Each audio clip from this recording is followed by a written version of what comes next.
La tecnología Tainar es la solución definitiva para lograr resultados de calidad, favoreciendo la sostenibilidad y las buenas prácticas agrícolas en siembra directa.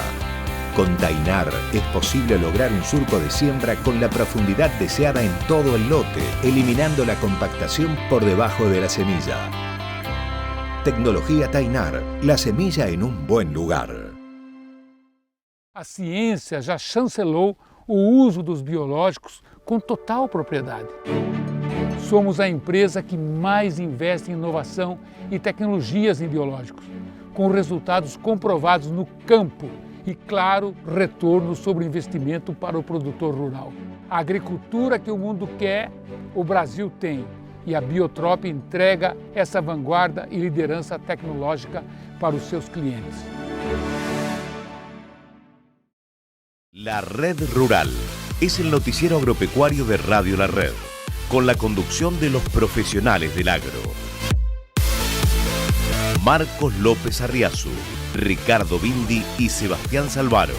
La Red Rural, el agro en movimiento. Una producción de Pampa Nuestra para Radio La Red.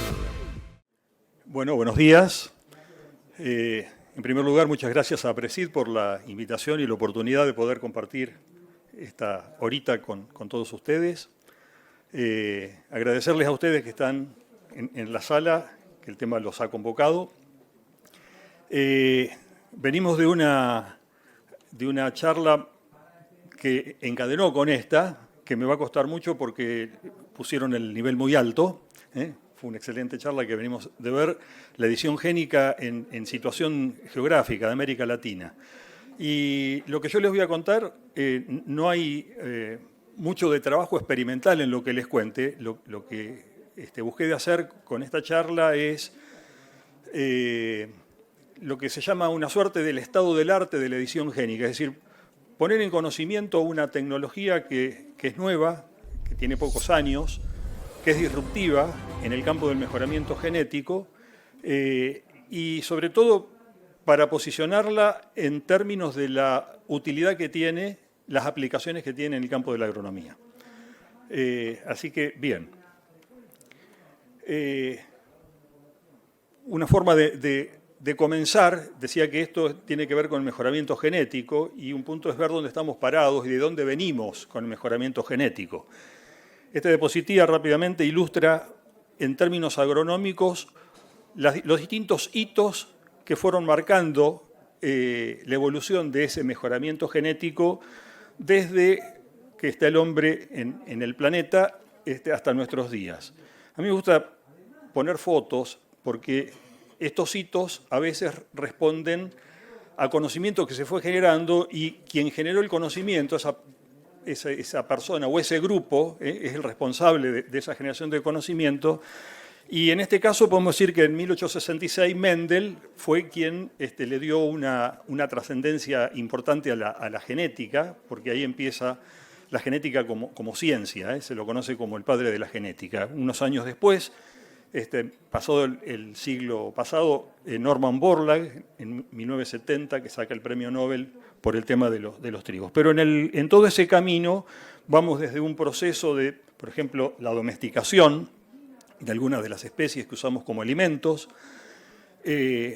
la generación de cultivos transgénicos en el año 96, la selección genómica, la asistencia por marcadores moleculares aplicado al breeding, un poco posterior, y más recientemente estamos hablando de estas tecnologías a las que hoy hacemos referencia, que es la edición génica. Esa es una colza editada que está en estado comercial. Pero también es importante, porque esto, decía, estaba en el campo de la agronomía, de los hitos agronómicos, pero para el mejoramiento que, tal como lo percibimos hoy, hay una capa nueva que estamos superponiendo a la anterior y que tiene que ver la capa de la biología molecular. Que eso podemos decir que arranca en el año 53, cuando Watson y Crick dilucidan la estructura del ADN. Posteriormente se descubren y se ve el funcionamiento de las enzimas de restricción, son los 3 premios Nobel que sacaron que lograron el premio Nobel justamente por dilucidar esas tijeritas que reconocen secuencias específicas del ADN que producen cortes en la molécula. Viene la era de la genómica en el año 77 con Frederick Sanger. Hoy estamos acostumbrados a decir, vamos a secuenciar el ADN. Bueno, eso empezó en el año 77. Montagu y Herrera Estrella en Bélgica son quienes obtienen los primeros organismos transgénicos, una plantita de trabajo transgénico en el año 82. Y finalmente, en el año 2020, Doudna y Charpenter obtienen el premio Nobel por dilucidar el sistema CRISPR. Y entonces, solapando los hitos de la agronomía junto con esto de la biología molecular, podemos decir que hoy estamos pudiendo hacer lo que se llama un mejoramiento de precisión. Métodos de mejoramiento, sintéticamente, podemos decir que en términos generales llevar una variedad al mercado estamos en un periodo que demanda entre 6, 8 a 10 años, 12 años, etc. Los dos ejemplos de arriba son tradicionales, el crossbreeding a la izquierda, la mutación por químicos o por radiación, etc.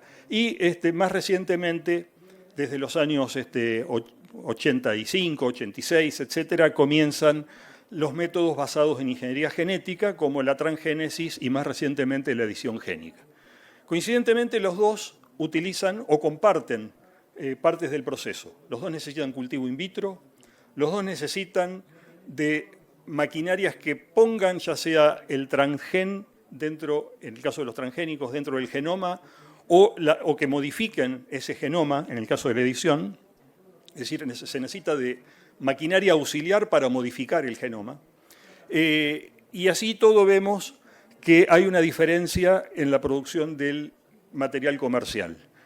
Básicamente porque el transgénico requiere de un proceso regulatorio que en términos, lo vamos a discutir más sobre el final de la charla, pero en términos generales la edición podría tener al menos una regulación mucho más flexible. Algo que es importante cuando hablamos de edición génica está en rojo y en el centro porque es el foco de nuestra charla, el foco de nuestra atención. Pero es importante también destacar que no está aislada, que la edición génica no trabaja en forma aislada, sino que se la puede articular con otras tecnologías, es decir, dentro de lo que es la caja de herramientas del fitomejoramiento, la edición génica es un destornillador, es una herramienta.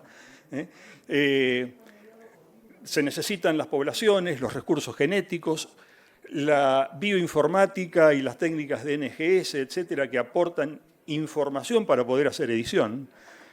El manejo de grandes cantidades de datos, Big Data, selección, y para la selección asistida también, para la predicción de traits, etcétera. La inteligencia artificial está jugando un valor importante. Y las plataformas de fenotipado y genotipado a posteriori de tener el evento editado. Y después vamos hacia algo que se discutió ayer, con la selección genómica, por ejemplo, el speed breeding que se discutió recién en la charla antes, etc. Es decir, que muchas de estas tecnologías pueden estar articuladas e integradas en el proceso de poder llevar nuevas variedades al mercado. Y dentro de lo que es esa articulación quería destacar en particular el tema de las ómicas, en particular de la genómica, porque cuando estamos hablando de edición génica, estamos hablando de un mejoramiento de precisión, decíamos, y necesitamos conocer con mucha precisión cuál es la secuencia del o los genes que hay que modificar. Entonces, en el caso de las ómicas y la genómica en particular, cobra una particular trascendencia. Dentro de edición génica hay varias herramientas de edición. Nosotros nos vamos a concentrar en una de esas herramientas que se llama CRISPR. Se la conoce también como CRISPR-Cas. Vamos a decir que es una etapa de modificación genética que implica una mutagénesis dirigida, en este caso por CRISPR, decía que hay otras, Sinfinger, Tallen, ODM, etc. Nosotros nos vamos a concentrar en CRISPR, y que esto implica en ese gen que conocemos con precisión su secuencia, implica alguna sustitución de nucleótidos del gen, alguna deleción o alguna inserción. Pero esto es en lugares terriblemente específicos del genoma, es decir, ponemos la lupa en un sector de ese gen que es ese precisamente y no otro. Es decir, la precisión, por eso hablamos de mejoramiento de precisión. Estamos hablando de mutación, rápidamente recordar que una mutación es un cambio en la secuencia del ADN y que eso puede condecirse con una sustitución, una adición o una supresión de algún nucleótido. En cualquiera de los casos que estamos hablando, la consecuencia es que en la versión de arriba tenemos lo que llamamos una secuencia nucleotídica y abajo de proteínas de un no mutado, y en la línea de abajo, eso que está indicado como Q con celeste, cambió un aminoácido. Es decir, hubo un cambio en una proteína que está codificada por un gen. Lo que nosotros tocamos con la edición es el gen, y lo que repercute en términos prácticos en la célula es un cambio en los aminoácidos de la proteína. Como decíamos que nos concentramos en ver CRISPR, ahora la subcaja de herramientas de CRISPR ofrece distintas alternativas también. Hay sistemas de CRISPR, siempre en CRISPR se necesita, lo que caracteriza a CRISPR es una molécula de RNA que es la que encuentra con mucha precisión el lugar donde se tiene que hacer ese cambio de nucleótidos, esa mutación a la que hacemos referencia recién. Entonces, la molécula de RNA lo que hace es anclar a una proteína que se llama Cas o CPF1, en los casos que está indicado ahí, en ese lugar donde se va a producir, en este caso se habla de un corte del ADN. Y ahí tenemos distintas alternativas de edición, que son las 5 que están descritas en esa cadena. No, es simplemente dejar el concepto. No es importante esto en este nivel, sino solo el concepto. Acá se produce un corte de la molécula y se produce una reparación que puede ser dirigida o al azar para reparar ese corte que se hizo por la Cas9, y entonces se produce el cambio de esa secuencia en esta instancia. También hay otras alternativas, otras herramientas de CRISPR que se llaman base editor, sustituyen bases específicas dentro de esa molécula de DNA. Siempre, todo para producir ese cambio. A nivel científico quería destacar que esto desde hace unos cuantos años viene cobrando mucha importancia en la literatura científica. Yo les decía que lo que estoy ofreciendo hoy es una suerte del estado del arte de las tecnologías. Bueno, uno ve en la literatura científica un aumento de publicaciones que tienen que ver con esta tecnología. Allá ven una nube de palabras a la izquierda, donde inclusive ven una que está medio atravesada en azul que dice Frontiers in Genome Editing. Es decir, hay una revista particular que habla de edición génica.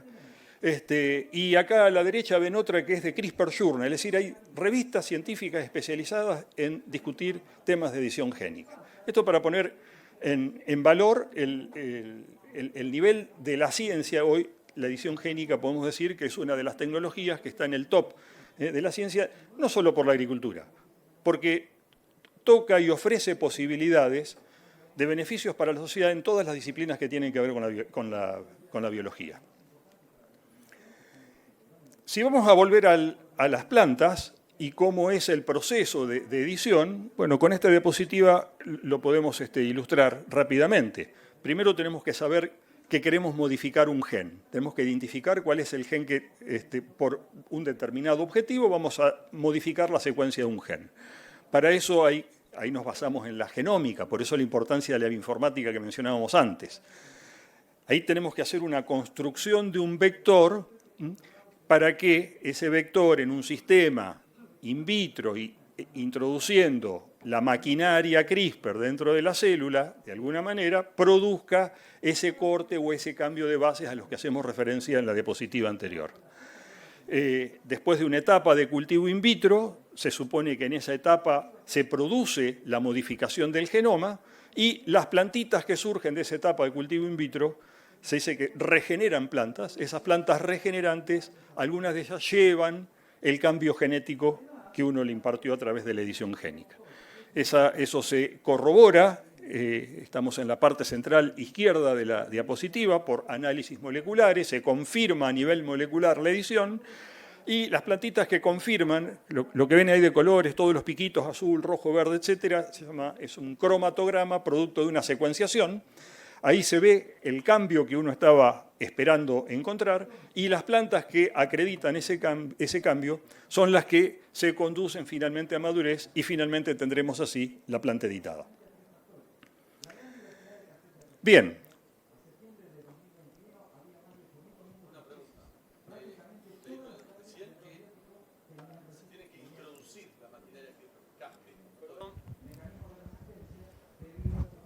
Sí, usted dijo recién, perdón, que usted tiene que introducir la maquinaria CRISPR. ¿No está disponible esa dentro de ya la célula? ¿No es que la célula captura esta? No. No.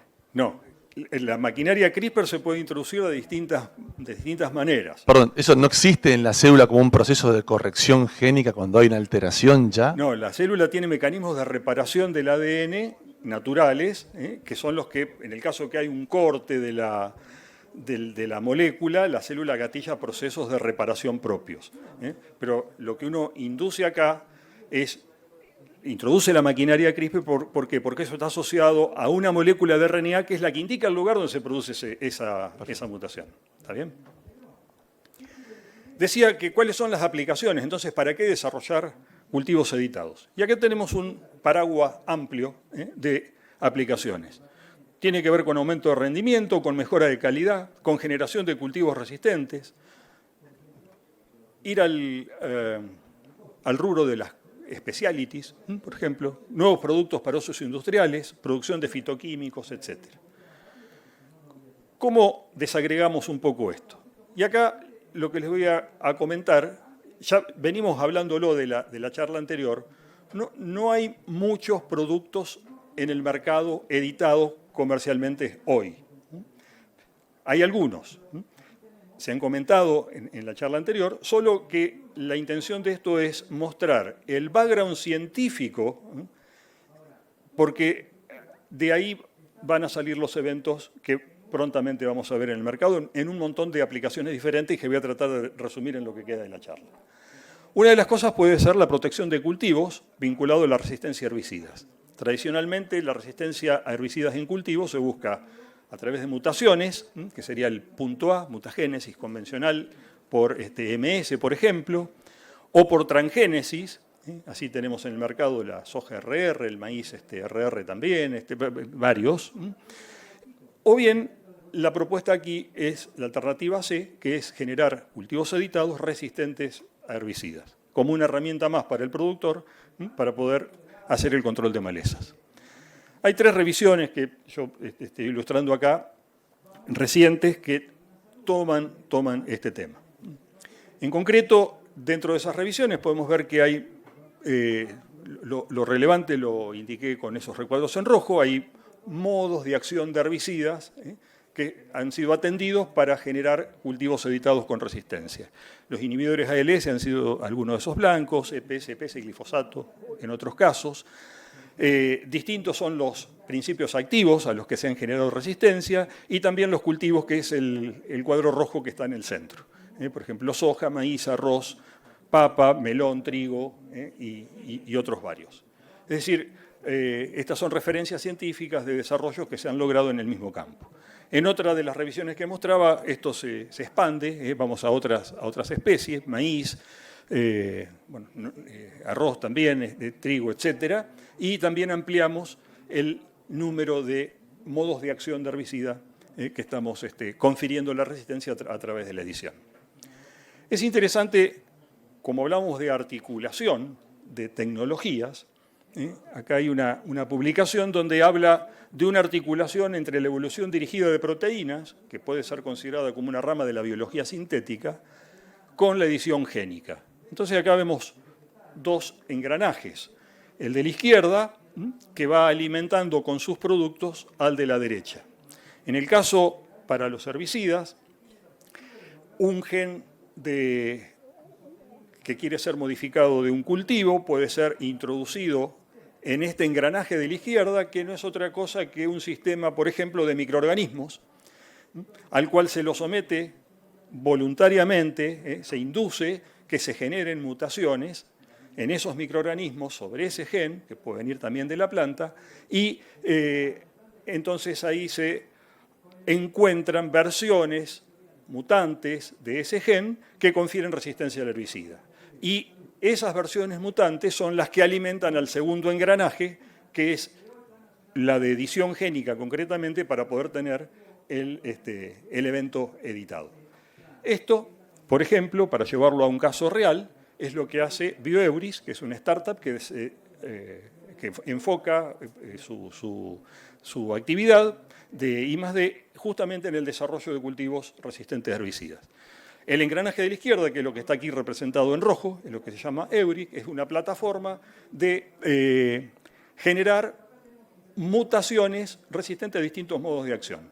De esa plataforma, los microorganismos crecen rápidamente, no tienen los ciclos biológicos de las plantas, entonces rápidamente, en términos rápidos quiero decir, se pueden identificar versiones mutantes que tienen un potencial de conferir resistencia a un herbicida.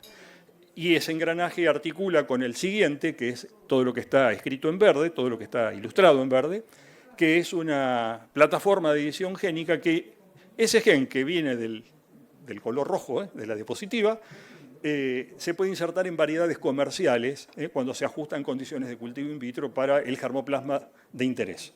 Es material directamente comercial o de valor comercial más que de valor experimental. Bueno, para poner en cuanto a herbicidas un pipeline del desarrollo, en este caso, ¿cuál es la expectativa de tener esto en el mercado? Bueno, esto es lo que publica Bioeuris en cuanto a sus cultivos que está trabajando arroz, sorgo, algodón y soja. Es decir, los primeros materiales comerciales estarían fines del 2026. Es decir, se está en etapa de desarrollo para lograr esto. Otro de los objetivos puede ser el conferir resistencia a plagas por edición génica. Y acá hay distintas estrategias. Una de las estrategias es la que está sobre la izquierda, ilustrada en color verde, es que se modifique. El punto acá en este sector es, siempre que un insecto es plaga de un cultivo, es porque hay una interacción entre la planta de esa especie con el insecto. Entonces lo que se busca con la edición, en este caso, es alterar esa interacción insecto-planta. ¿De qué manera?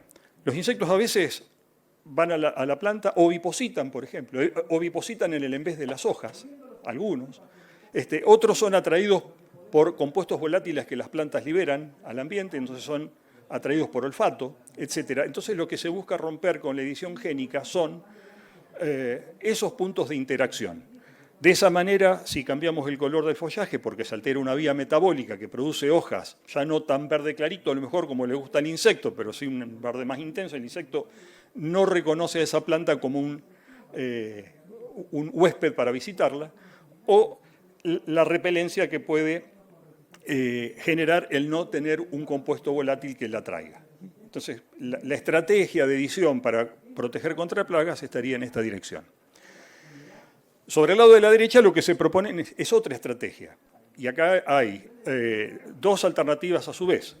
Una, sabemos que tenemos cultivos BT en el campo, que hay algunas resistencias de insectos que han superado, o sea, se han generado resistencia en los insectos contra esas proteínas BT, y lo que se puede hacer es una edición del insecto, del genoma no de la planta, sino del insecto, para volverlos susceptibles por edición génica. Ahí hay un juego de receptores en el insecto que hacen la tolerancia a la proteína BT, bueno, entonces volver a una instancia previa, antes de que se genere la resistencia, para volverlos susceptibles y seguir utilizando esa misma tecnología BT, por ejemplo, que está disponible en el mercado.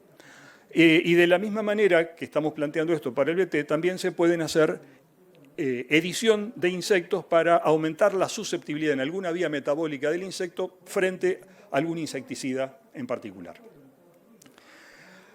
Algo más desafiante, es por decir, que ya se usa con otras tecnologías, acá se lo propone para edición, es de alguna manera alterar la frecuencia de sexos en las poblaciones plaga que están en el campo.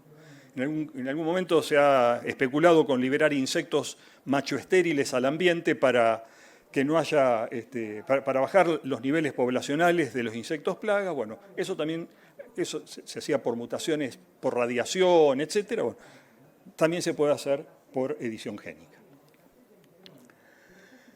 Cuando hablamos de plagas en general y de enfermedades, lo interesante es cómo partir de un punto cero. Entonces hay que, como decíamos que estábamos estudiando la interacción entre la plaga y el cultivo, de la misma manera que lo ejemplificamos para insectos, también lo podemos pensar para un hongo, para una bacteria que tiene como blanco o como huésped ese cultivo. Lo que hay que identificar por alguna de las técnicas existentes, donde la genómica otra vez cobra mucha preponderancia y no solo la genómica en este caso, sino las metabolómicas, etc. Es identificar cuál sería el gen sensible y cuál sería una versión resistente del gen. Entonces, una vez identificada a nivel, con un aumento telescópico de la secuencia génica que hay que modificar, es posible entonces conducir plantas editadas. En este caso, una vez que se identifica el gen que hay que tocar, lo que se hace es construir un vector CRISPR, es construir la maquinaria a la que hablábamos antes, desarrollar el cultivo, hacer la edición, toda la diapositiva que explicábamos antes, hasta llegar a tener las plantas donde vamos a observar, en caso de confirmar que el gen que elegimos es el gen correcto, vamos a encontrar una disfunción del gen que tiene que ver con la resistencia viral de la bacteria o del hongo que produce una enfermedad. Sobre esto, esta diapositiva muestra un acervo de trabajo muy importante para distintas especies, distintos tipos de plagas y enfermedades, y lo que ven en la segunda columna de cada gráfico son los genes con los que se han, es decir, en ese proceso de identificación del gen, son los genes que se han identificado y modificado para poder conducir las resistencias a estrés biótico.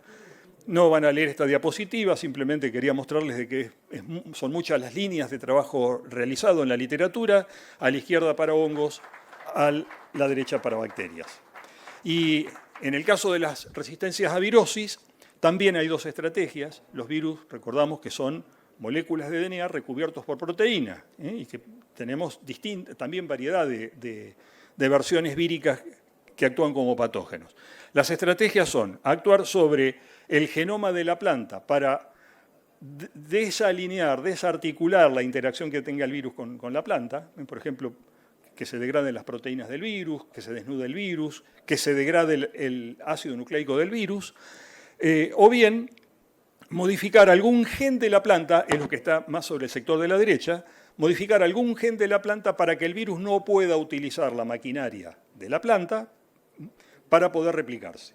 No sé, la replicasa del virus, por ejemplo. El virus, una vez que infecta, después utiliza la maquinaria de la célula vegetal para poder aumentar sus copias y así después extenderse y cruzar a otra célula y producir el síntoma de la enfermedad. Entonces, la edición lo que puede hacer acá es modificar alguna proteína que tenga que ver con la proteína de la planta, que tenga que ver con que el virus no la pueda utilizar para su propio beneficio.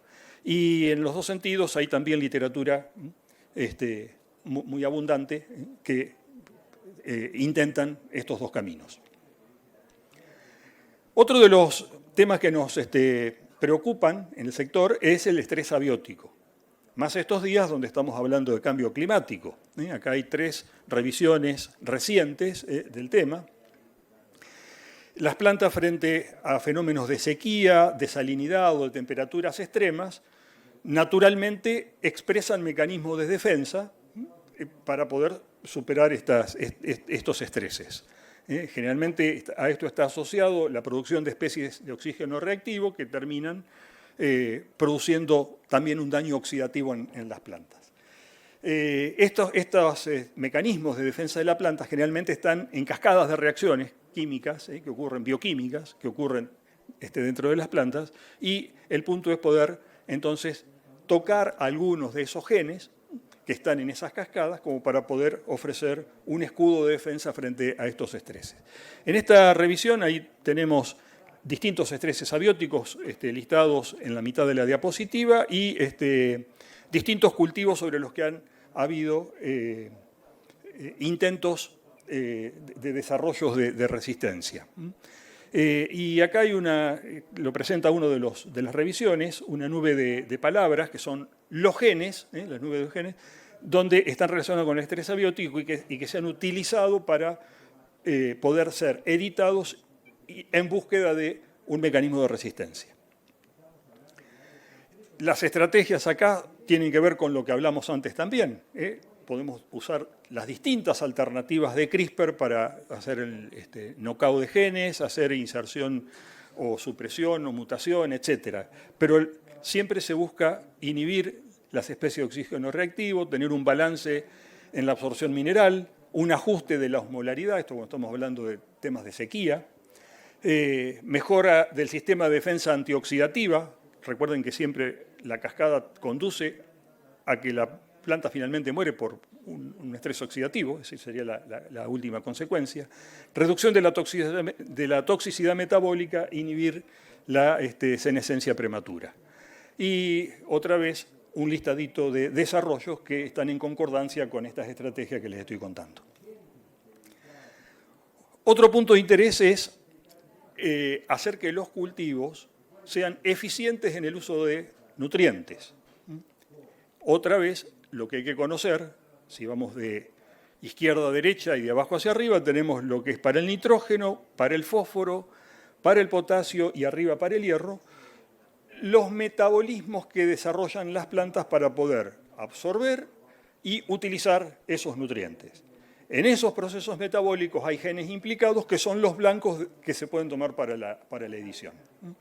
Entonces, de esta manera, en esos procesos metabólicos hay activadores del uso de determinados nutrientes y hay represores. Entonces, con CRISPR se puede jugar de manera muy, muy precisa con estos activadores y represores para identificar primero cuál es el gen que se va a tocar y después para conducir a la edición y disponer de plantas eficientes en el uso de nutrientes. Otra vez, alguna tabla que muestra algo para eficiencia en uso de nitrógeno, eficiencia en uso de fósforo, tolerancia a la salinidad, la respuesta que puede ofrecer las plantas frente a la toxicidad por metales y también efectos de biofortificación, para tener productos biofortificados. El caso del hierro es un caso que siempre se ilustra como ejemplo. Esto es algo también muy interesante, porque estamos hablando de nutrientes y algo ya presentó Daniel en su diapositiva anterior, es si la edición génica puede contribuir a una fijación biológica de nitrógeno en cereales. Está relacionado con la anterior porque estamos hablando de nutrición nitrogenada.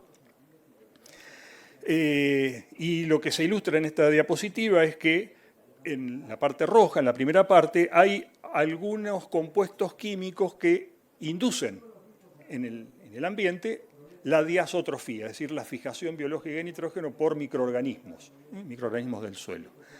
Entonces, lo primero que se postula acá es identificar cuáles son esos compuestos. Lo segundo es ver qué cereal está implicado en la fabricación de esos compuestos que inducen la diazotrofía y entonces tocar por edición génica ese gen para que el cereal, en este caso, no por una simbiosis como la conocemos habitualmente del Rhizobium y la leguminosa, pero sí en un sistema asociativo puedan proveerse de su propia comida nitrogenada.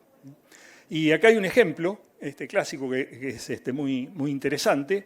Es una vía metabólica donde eso que vemos, esto que vemos en amarillo, si se bloquea ese gen de esa vía metabólica, se producen dos compuestos químicos que son inductores de biopelículas en el suelo. Biopelículas que utiliza una bacteria que se llama Gluconoacenobacterium diazotrophicus y que lo que logran estas bacterias es fijar nitrógeno del cual el arroz se alimenta. Y acá vemos en la diapositiva que estos arroces crecen, las versiones, estamos hablando de las versiones no editadas y editadas. Cuando crecen en condiciones de deficiencia de nitrógeno, los arroces editados, por producir estos compuestos que las bacterias utilizan en biopelículas, que se induce la fijación de nitrógeno, se fija nitrógeno que utiliza el arroz. Consecuencia, plantas más petizas, con mayor número de panojas y con más grano por panoja. Es decir, aumenta el rendimiento en condiciones desfavorables de nitrógeno en el suelo. Otro de los objetivos o de las aplicaciones que podemos describir es la calidad nutricional en cultivos editados. Es decir, ya no la nutrición para el cultivo per se, para que produzca más, sino para la calidad de la cosecha que vamos a obtener para nuestra alimentación. Es decir, estamos hablando de fortificación, en todo caso biofortificación, productos de mayor calidad. También hay unas cuantas estrategias descriptas donde hay mucha bibliografía que ilustra la aplicación y que yo voy a seleccioné algunas como para mostrarle cosas relevantes. En el caso de arroz, que se modifique el contenido de almidón, inclusive las proporciones de amilosa y amilopectina. En el caso de sorgo, tener mayor digestibilidad y calidad de proteína. En el caso de trigo, bajo contenido en gluten. Este ejemplo se puso en la charla anterior. Aceite con alto oleico, tanto sea en soja como en maní. El amarronamiento disminuido, es decir, la producción, lo que produce la oxidación son fenoles del tubérculo de papa que bajan la calidad. Entonces, una vida post cosecha de la papa más larga, justamente por una disminución de los fenoles en la papa. Reducida acrilamida también, es decir, bajar el contenido de asparagina, que tiene que ver con la producción de acrilamida, que es un producto conocido como cancerígeno, y el aumento de contenido en gamma aminobutírico, ácido aminobutírico, que es este es uno de los ejemplos que ya se dijo antes también, y ahora lo repetimos, es comercial y que tiene que ver con un tomate, por ejemplo, que es una solución para hipertensos, porque ese compuesto lo que hace es bajar la presión arterial. Para poner algún caso de lo que nos toca cerca, que es la calidad del aceite, por ejemplo, en soja, lo que vemos ilustrado es una vía metabólica de síntesis de aceite en soja, por ejemplo, en oleaginosas. Por edición génica se ha logrado aumentar desde 20 hasta 80% el contenido de ácido oleico. Es uno de los, tocando algunos genes, que son los que están mutación en FAD2, etcétera, son los nombres de los genes que se han modificado para aumentar el contenido en un ácido de alta calidad en el aceite de soja.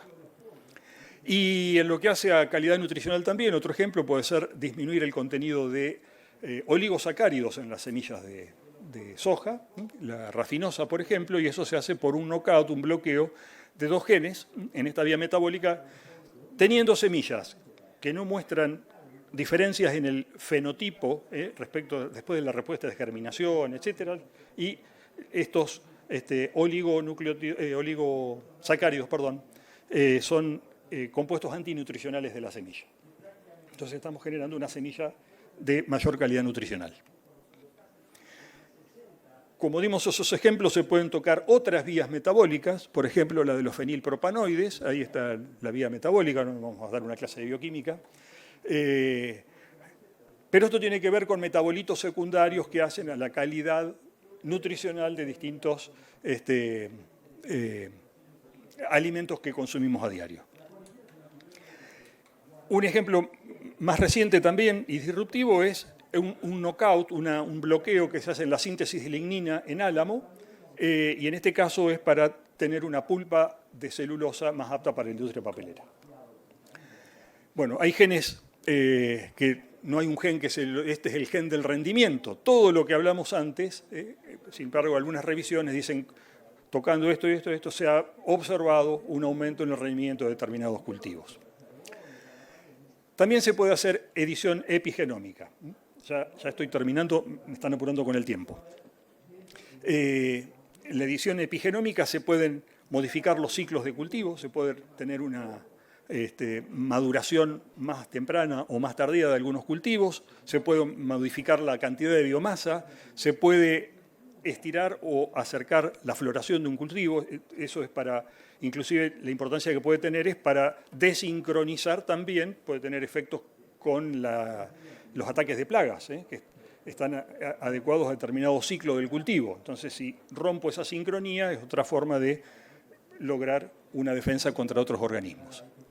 Y aspectos de fitorremediación, por ejemplo, esta revisión no plantea ningún caso concreto, pero lo postula y es totalmente factible, la interacción planta-microorganismos, sobre todo lo que son los microorganismos que promueven el crecimiento de las plantas. En esa interacción, promover esa interacción para tener plantas más saludables que se defiendan mejor de otros efectos adversos. Como también de fitorremediación para la captura de metales pesados, contaminantes, etcétera, que están en los suelos.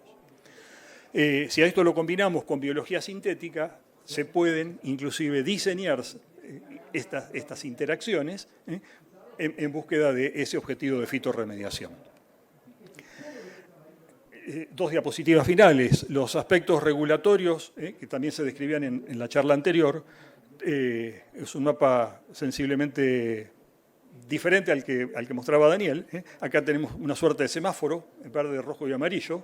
Todo lo que está en verde son territorios que aceptan o aceptarían la edición génica en los productos, en productos comerciales. Europa tiene alguna reticencia todavía. Sí, pero hay una suerte de punto de inflexión donde vemos abajo, por ejemplo, que el Reino Unido ya liberó a nivel de campo un evento de trigo con baja acrilamida, con baja asparagina en realidad, y eso presiona también a la Unión Europea. Acá vemos que Italia aprueba el primer ensayo a campo, con cultivos editados también. Bueno, el tomate GABA que les contaba antes, arriba de todo, y abajo la comunicación de Biobris, que prontamente lanzará cultivos a campo para validar o evaluar los desarrollos que se hicieron.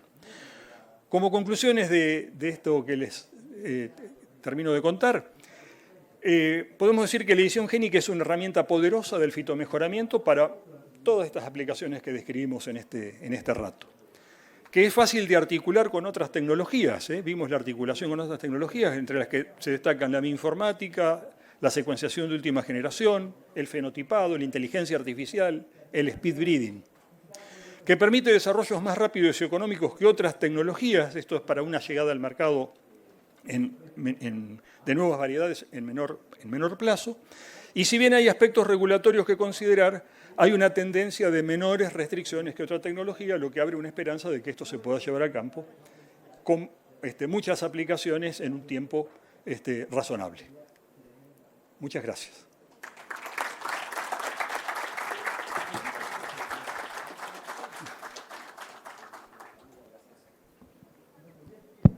Gracias, Hugo.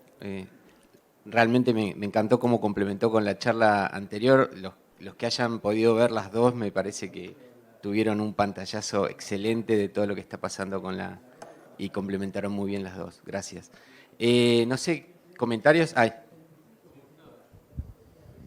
Hola, una consulta era, entiendo que no son transgénicos, eso es una cosa muy positiva porque evita todo el tema de regulaciones y todas esas cosas carísimas y tanto tiempo llevan, pero en este caso son OGM, son tomados como OGM, aunque sean editados. No son transgénicos, pero son OGM, porque entiendo que la gran contra es contra los OGM. Los transgénicos son como una especie de demonio terrible, pero entiendo que los OGM ya por sí causan cierto escozor, sobre todo en esos países que vos pusiste en rojo, que claramente son un problema. Me llama la atención China, que en algún momento tuvo alguna cuestión, pero estaba en verde. Hay que ver cuál es la amplitud con lo que uno define la palabra OGM. El pomelo rosado, que consumimos a diario, que vamos en la verdulería, es producto de una mutación por radiación. Entonces, y es un OGM. ¿Por qué? ¿Y por qué una modificación genética? Cambió un gen que la pulpa era amarilla y después pasó rosado. Y eso no lo cuestionamos. En la naturaleza nos encontramos que estas mutaciones, sobre todo cuando se trata de pocos nucleótidos, un nucleótido, dos nucleótidos, con la edición estamos tocando muy, muy poquitos nucleótidos. Son cosas que ocurren en la naturaleza. Nosotros la estamos haciendo en el laboratorio por determinados intereses, porque queremos desarrollar resistencia a sequía, porque queremos tener un álamo con baja lignina para la industria papelera, o sea, perseguimos objetivos. Pero lo que es cierto es que esta edición no es tampoco un invento del hombre, la naturaleza edita genes en las especies desde que las especies habitamos el planeta. Exactamente. Es una fuente de variabilidad para hacer mejoramiento. Y en este caso, de precisión. ¿Sí? No sé si contesté, pero... Allá hay otra pregunta. Sí. Sí, en el caso que se larguen insectos para que se crucen, digamos, con una población y saque la resistencia o generar algún aspecto de ese insecto, ¿cómo sabemos si el F1, digamos, lo que nace de esa, es dominante el gen o recesivo? ¿Cómo sabemos que va a quedar con las condiciones que uno quiere meter y no que sea dominante el gen anterior y el F1 siga siendo resistente? Bueno, porque, a ver, estamos hablando de que la planta que llega al campo, el insecto que en este caso se liberaría, etcétera, antes de liberarse, o la planta editada antes de llegar, pasa por una serie de estudios que tienen en consideración eso y un montón de cosas más que lo que siempre se baja o lo que siempre se busca bajar es el riesgo, y en este caso sería el riesgo ambiental. Es decir, hay una serie de protocolos o de estudios que hay que hacer antes de llegar a la liberación comercial, ¿está bien? O a la liberación ambiental en el caso de los insectos resistentes. Sí, buen día. Acá, a su derecha, acá. Sí. Una consulta del mecanismo para ver si me quedó claro. Una vez identificado el gen que nosotros queremos editar en la planta, yendo al engranaje de la izquierda, se hacen varias mutaciones en microorganismos de ese gen hasta que se encuentra la secuencia correcta de bases, ¿no? ¿Esa secuencia es la que se puede pegar, o sea, pegar directamente en el gen? ¿O se corta el gen para hacer mutaciones? No. Lo que mostré de eso de los engranajes, era el rojo y el verde, en ese caso lo ejemplificamos para identificar genes de resistencia a herbicidas. Ese es un gen que se puso en un microorganismo que viene de la planta y que se inducen múltiples mutaciones para encontrar una versión de resistencia. Esa plataforma, ese gen se quedó ahí, se quedó en la bacteria y se perdió. Lo que se hace es secuenciar ese gen y esa información es la que se usa para modificar el gen que ya está presente en la planta. Y se cambia el orden de las bases. Se modifica, se edita como si fuese otra aplicación. Pero no por mutaciones, sino específicamente con esa secuencia que uno quiere Se cambian los nucleótidos cuya información proviene de la primera rueda, que era la rueda verde. Perfecto. O sea, la rueda roja da información para poder hacer algo equivalente y paralelo en la rueda verde. ¿Podemos una más?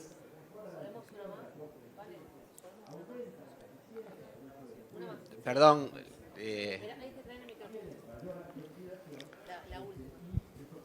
Muy buena charla, Hugo. Hiciste toda la explicación técnica, profesor, que yo me salté en la charla previa.